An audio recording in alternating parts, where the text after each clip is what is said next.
Hello my dear students, তোমাদের সকলকে আমার চ্যানেলে স্বাগত। আমি রয়েছি তোমাদের পাশে। আজকে আমি ক্লাস 12-এর দ্য পোয়েট্রি অফ আর্থ এর লেখক জন কিটস এই কবিতা থেকে কিছু গুরুত্বপূর্ণ এসএকিউ কোশ্চেন তোমাদের শেয়ার করছি। যারা এবছর উচ্চ মাধ্যমিক দেবে তাদের ক্ষেত্রে কোশ্চেনগুলো খুব গুরুত্বপূর্ণ। তারা ভিডিওটা স্কিপ না করে অবশ্যই প্রথম থেকে শেষ পর্যন্ত মনোযোগ সহকারে দেখো। আর যদি তোমাদের কোনো সমস্যা থাকে তাহলে অবশ্যই তোমরা আমার কমেন্ট বক্সে কমেন্ট করে জানাও। যতটা পারি আমি তোমাদের প্রবলেমগুলো সলভ করার চেষ্টা করব। দেখো, এই অধ্যায় থেকে তোমাদের কি ধরনের এসএকিউ কোশ্চেন আসে। আমি যত ধরনের এসএকিউ কোশ্চেন আসে তার থেকে এখানে বেশ কিছু বাছাই করা এসএকিউ কোশ্চেন তোমাদের শেয়ার করছি, তোমরা মন দিয়ে দেখো। দেখো, question number 1, when according to the poet will the poetry of earth cease। কি বললাম? when according to the poet will the poetry of earth cease, অর্থাৎ কখন কবির মতে পৃথিবীর যে মিউজিক রয়েছে, পৃথিবীর যে শব্দ রয়েছে সেটা শেষ হয়ে যায়।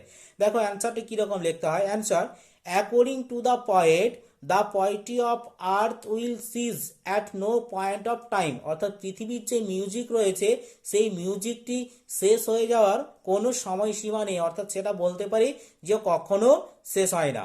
ঠিক আছে, এরপরে দেখো অ্যান্সারটা, এরপরে দেখো পরের question. Question number 2. Name two insect mentioned in the poem The Poetry of Earth। কি বললাম? Name two insect mention in the poem the poetry of Earth, অর্থাৎ পোয়েট্রি অফ আর্থ কবিতায় উল্লেখিত দুইটি পতঙ্গের নাম উল্লেখ করো। অ্যান্সারটা দেখো। Answer, the names of two insect mention in the poem the poetry of আর্থ আর the grasshopper and the cricket, অর্থাৎ পোয়েট্রি অফ আর্থ কবিতায় উল্লেখিত দুইটি পতঙ্গের নাম হলো কাঠফড়িং এবং ঝিঁঝি পোকা। এরপরে দেখো question number 3, what does kit celebrate in his poem the poetry of Earth. কি বললাম? What does kit celebrate in his poem the poetry of Earth, অর্থাৎ কিটস তার পোয়েট্রি অফ আর্থ কবিতায় কোন বিষয়কে বা কি বিষয়কে উপস্থাপন করেছেন। অ্যান্সারটা দেখো। In his poem the poetry of Earth Keats celebrate the eternal flow of music of Earth. কি বললাম? ইন হিজ পোয়েম, তার কবিতার মধ্যে, দ্য পোয়েট্রি অফ আর্থ অর্থাৎ পোয়েট্রি অফ আর্থ কবিতার মধ্যে kit celebrate the eternal flow of music of Earth, অর্থাৎ kit উপস্থাপন করেছেন পৃথিবীর যে মিউজিক রয়েছে, অর্থাৎ পৃথিবীর যে চিরন্তন মিউজিক রয়েছে সেই চিরন্তন মিউজিককে এখানে উপস্থাপন করেছেন। এরপরে দেখো question number 4, what kinds of sonnet is the poetry of Earth. কি বললাম? What kinds of sonnet is the poetry of Earth, অর্থাৎ পোয়েট্রি অফ আর্থ কবিতাটি কি ধরনের একটা সনেট কবিতা। ঠিক আছে, অ্যান্সারটা দেখো। The poetry of earth is a regular Petrarchan sonnet. কি বললাম? The poetry of earth is a regular Petrarchan sonnet, অর্থাৎ পোয়েট্রি অফ আর্থ কবিতাটি হচ্ছে একটা প্যাট্রাকেন সনেটের আকারে রয়েছে। এরপরে দেখো question number 5, who carries the song of summers in the octave of the sonnet. কি বললাম? Who carries the song of summer in the octave of the sonnet, অর্থাৎ সনেটের অক্টেভের মধ্যে কে গানকে গ্রীষ্মকালের গানকে বহন করে নিয়ে যাচ্ছে। অ্যান্সারটা দেখো কিরকম লিখতে হয়। Answer, a buzzing grasshopper is acing to carry the summer song in the octave, অর্থাৎ একটা ঘাস ফড়িং গ্রীষ্মকালে গানকে বহন করে নিয়ে যাচ্ছে অক্টেভের মধ্যে। এরপর দেখো question number 6, A voice will run. কি বললাম? এ ভয়েস উইল রান, একটি কণ্ঠস্বর বেরিয়ে আসে। What voice is refer to here, এখানে কিসের কণ্ঠস্বরের কথা বোঝানো হয়েছে। কি বললাম? এখানে কিসের কণ্ঠস্বরের কথা বোঝানো হয়েছে। তো দেখো অ্যান্সারটা কিরকম লিখতে হয়। Answer, the voice is refer to here, the voice is refer to here that a grasshopper, অর্থাৎ কণ্ঠস্বরটি এখানে উল্লেখ করা হয়েছে একটা ঘাস ফড়িংয়ের। The work bladder of the summer which will run from hedge to hedge, যেটা এক ঝোপ থেকে অন্য ঝোপের মধ্যে বেরিয়ে আসছে। এরপরে দেখো question number 7, question number 7, who has never done with his delight, who has never done with his delight, কে কখনো তার আনন্দের সঙ্গে এটা শেষ করে না। কি বললাম? কে কখনো তার আনন্দের সঙ্গে এটা শেষ করে না। অ্যান্সারটা দেখো কিরকম লিখতে হয়। অ্যান্সারটা হচ্ছে the গ্রাসহপার the bird of summer has never done with his delight. কি বললাম? The গ্রাসহপার the bird of summer has never done with his delight, অর্থাৎ ঘাসফড়িং যে হচ্ছে গ্রীষ্মকালের চারণ কবি, সে কখনো তার গানটাকে আনন্দের সঙ্গে শেষ করে না। কেননা সে দেখো গান করে করে, অর্থাৎ সে শব্দ করে করে অলরেডি ক্লান্ত হয়ে গেছে এবং শীতল গাছের ছায়ার মধ্যে বিশ্রাম নিচ্ছে। এটা তোমরা কবিতার মধ্যে দেখেছ। এরপরে দেখো question number 8, who text the charge of the song of the song in winter. কি বললাম? হু text the charge of the song in winter. তাহলে দেখো কে শীতের মধ্যে গানের ভূমিকা নিচ্ছে, কে শীতের মধ্যে গানের ভূমিকা নিচ্ছে। দেখো অ্যান্সারটা কিরকম লিখতে হয়। The cricket the tiny singer, the cricket the tiny singer, অর্থাৎ ঝিঁঝি পোকা যে হচ্ছে একটা ক্ষুদ্র গায়ক, takes charge of the song in winter, takes charge of the song in winter, সে শীতের সময় গানটাকে বহন করে নিয়ে যাচ্ছে। এরপরে দেখো পরের question number 9, where does the গ্রাসহপার rest at is in summer. Where does the গ্রাসহপার rest at is in summer, অর্থাৎ ঘাসফড়িং গ্রীষ্মকালে কোথায় বিশ্রাম নেয়। অ্যান্সারটা দেখো, the গ্রাসহপার rest beneath some pleasant it's at is in summer, অর্থাৎ ঘাসফড়িং গ্রীষ্মকালে মনোরম আগাছার নিচে বিশ্রাম নিচ্ছে। এরপরে দেখো question number 10, which season are mention in the poem the poetry of Earth. Which season are mention in the poem the poetry of Earth, অর্থাৎ পোয়েট্রি অফ আর্থ কবিতায় কোন কোন ঋতুর কথা উল্লেখ রয়েছে। দেখো এখানে দুটো ঋতুর কথা উল্লেখ রয়েছে। The two season mention in the poem the poetry of earth R summer season and winter season. তাহলে কি বললাম? এখানে সামার সিজন এবং উইন্টার সিজনের উল্লেখ রয়েছে। আর এবার অ্যান্সারটা দেখে নাও। The two season mention in the poem the poetry of earth R summer season and winter season, অর্থাৎ পোয়েট্রি অফ আর্থ কবিতায় উল্লেখ রয়েছে দুইটি ঋতুর, একটা হচ্ছে গ্রীষ্ম ঋতু আর একটা হচ্ছে শীত ঋতু। ঠিক আছে। এরপর দেখো question number 11, why all birds are faint. কি বললাম? Why all birds are faint, কেন সমস্ত পাখিরা ক্লান্ত হয়ে যায়। দেখো সমস্ত পাখিরা কখন ক্লান্ত হয়ে যাচ্ছে? গ্রীষ্মকালে, যখন তারা গান করে করে অলরেডি ক্লান্ত হয়ে গেছে, তখন তারা শীতল গাছের ছায়ার মধ্যে বিশ্রাম নিচ্ছে। তাহলে কেন সমস্ত পাখিরা ক্লান্ত হয়ে পড়ে? Why all birds are faint. দেখো অ্যান্সারটা কিরকম লিখতে হয়। All birds are faint by intolerable heat of the hot sun, heat of the hot sun, অর্থাৎ গরম সূর্যের তাপে তারা ক্লান্ত হয়ে পড়ে। কি বললাম? গরম সূর্যের তাপে তারা ক্লান্ত হয়ে পড়ছে। এরপরে দেখো question number 12, what does the person half lost in drowsiness imagine. What does the person half lost drowsiness in imagine, অর্থাৎ আধঘুম অবস্থায় লোকটি কি পরিকল্পনা করে বা কি কল্পনা করে।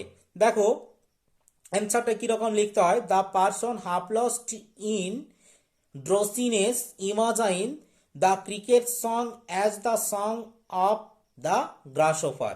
দেখো আরেকবার, the person half lost in drowsiness imagine the cricket song as the song of grasshopper, অর্থাৎ আধঘুম অবস্থায় লোকটি মনে করে যে ঝিঁঝি পোকার গানটি হচ্ছে একটা ঘাসফড়িংয়ের গান। Question number 13, what does the গ্রাসহপার do.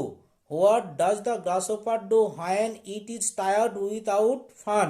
What does the গ্রাসহপার do when it is tired without fun. তাহলে দেখো এটার অর্থটা কি হচ্ছে। হোয়াট ডাজ দ্য গ্রাসহপার ডু, ঘাসফড়িং কি করে, when it is tired without fun, অর্থাৎ যখন সে আনন্দের সঙ্গে ক্লান্ত হয়ে পড়ে। দেখো ঘাসফড়িং কি করছে না, মনোরম আগাছার নিচে বিশ্রাম নিচ্ছে। তাহলে অ্যান্সারটা দেখো কিরকম লিখতে হয়।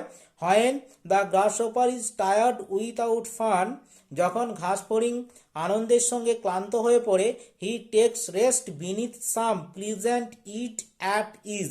কি বললাম? He takes rest beneath some pleasant it at is, অর্থাৎ সে কিছু মনোরম আগাছার নিচে বিশ্রাম নিচ্ছে। এরপরে দেখো question number 14, he has never done with his delight. He has never done with his delight, সে কখনো এটাকে তার আনন্দের সঙ্গে শেষ করে না। দেখো কোশ্চেনটা কি বলছে, what does the expression mean. What does the expression mean, অর্থাৎ এখানে এই লাইনটিতে বা এই এক্সপ্রেশনে কি বোঝাতে চেয়েছেন। দেখো অ্যান্সারটা কিরকম লিখতে হয়, the expression means his delight never come to an end. কি বললাম, the expression means his delights never come to an in, অর্থাৎ এই এক্সপ্রেশনটিতে বোঝাতে চেয়েছেন তার যে আনন্দ রয়েছে সেটা কখনো শেষ হয় না। এরপরে দেখো question number 15, what is the rhyme the scheme of the poem the poetry of the Earth. কি বললাম, what is the rhyme the scheme of the poem the poetry of Earth, অর্থাৎ পোয়েট্রি অফ আর্থ কবিতায় যে rhyme দি স্কিমটা রয়েছে সেটা কি। দেখো অক্টেভের মধ্যে যে রাইম দি স্কিমটা রয়েছে, ইন দ্য অক্টেভের মধ্যে the rhyme scheme of the poem the poetry of earth is A double B double A double B A. কি বললাম, A double B double A double B A, এই রাইম দি স্কিমে রয়েছে। And in the sextet, আর সেক্সটেটের মধ্যে রয়েছে the rhyme the scheme is CDE CDE, আর সেক্সটেটের মধ্যে যে রাইম দি স্কিমটা রয়েছে সেটা হচ্ছে সিডিই। তাহলে অ্যান্সারটা একবার দেখে নাও, in the octave the rhyme the scheme of the poem the poetry of earth is A double B double A double B A, and in the sextet the rhyme the scheme is CDE CDE. ঠিক আছে, এরপরে দেখো question number 16, what does the expression the poetry of earth is never dead mean? What does the expression the poetry of earth is never dead mean? অর্থাৎ poetry of আর্থ যে পৃথিবীর যে music রয়েছে সেই মিউজিকটা কখনো শেষ হবে না, এই এক্সপ্রেশনে কি বোঝাতে চেয়েছেন। দেখো অ্যান্সারটা কিরকম লিখতে হয়, the expression the poetry the expression in the poetry of earth is never dead। কি বললাম, the expression the poetry of earth is never dead suggest that, আবার ভালো করে দেখে নাও, একটু মিস্টেক হয়ে গেল, খুব দুঃখিত তার জন্য। the expression the poetry of earth is never dead suggest that the nature keeps on humming its own melody no matter it is summer or winter. দেখো তাহলে কিরকম ভাবে লিখতে হচ্ছে আরেকবার ভালো করে বলে দিচ্ছি, তোমরা দেখে নাও। দ্য এক্সপ্রেশন, অর্থাৎ এক্সপ্রেশনটিতে the poetry of earth is never dead, the poetry of earth is never dead, এই এক্সপ্রেশনটিতে সাজেস্ট দ্যাট, অর্থাৎ বুঝিয়েছেন যে nature keeps on humming its own melody, অর্থাৎ প্রকৃতি তার শব্দকে অবিরামভাবে বজায় রাখছে, no matter it is summer or winter, অর্থাৎ শীত এবং গ্রীষ্মের কোনো ব্যাপারেই নেই, শীত এবং গ্রীষ্মকালের কোনো ব্যাপারই না, অর্থাৎ শীতকাল হোক বা গ্রীষ্মকাল হোক সব সময়ই কি করছে না পৃথিবী তার শব্দকে বজায় রাখছে। এরপরে দেখো question number 17, question number 17, when does the cricket song, when does the cricket song, কখন ঝিঁঝি পোকাটি গান করে। দেখো ইন কিডস সনেট, অর্থাৎ কিডসের সনেটে the cricket song the cricket song on a lone winter evening when the frost has wrought a silence. কি বললাম, in Keats sonnets, অর্থাৎ কিডসের সনেটে the cricket songs on a lone winter evening, অর্থাৎ এক নির্জন শীতের সন্ধ্যায় ঝিঁঝি পোকা গান করে, when the frost has wrought a silence, যখন চারদিকে তুষার একটা নীরবতা গঠন করে। Question number 18, from where cricket songs emerge, from where cricket song emerge, অর্থাৎ কোথা থেকে ঝিঁঝি পোকার গানটি বেরিয়ে আসে। দেখো কিরকম অ্যান্সারটা লিখতে হয়, answer cricket songs emerge from near the fireplace in winter evening. কি বললাম, the cricket song emerge from near the fireplace in winter evening, অর্থাৎ শীতের সন্ধ্যার সময় উনুনের কাছ উনুনের কাছ থেকে ঝিঁঝি পোকার গানটি বেরিয়ে আসে। আর অ্যান্সারটা দেখে নাও, cricket songs emerge from near the fireplace in winter evening. ঠিক আছে, এরপর দেখো question number 19, who increase the warmth of the winter frost, who increase the warmth of the winter frost, কে শীতের নীরবতার সময় কে শীতের তুষারের সময় উষ্ণতাকে বাড়িয়ে তোলে, কে শীতের তুষারের সময় উষ্ণতাকে বাড়িয়ে তোলে। অ্যান্সারটা দেখো, the shrills of the shrill cry of the cricket increase the warmth of the winter frost। তাহলে কি বললাম, the shrill cry of the cricket অর্থাৎ ঝিঁঝি পোকার তীব্র চিৎকার increase the warmth of the winter frost অর্থাৎ শীতের তুষারের মধ্যে উষ্ণতাকে বাড়িয়ে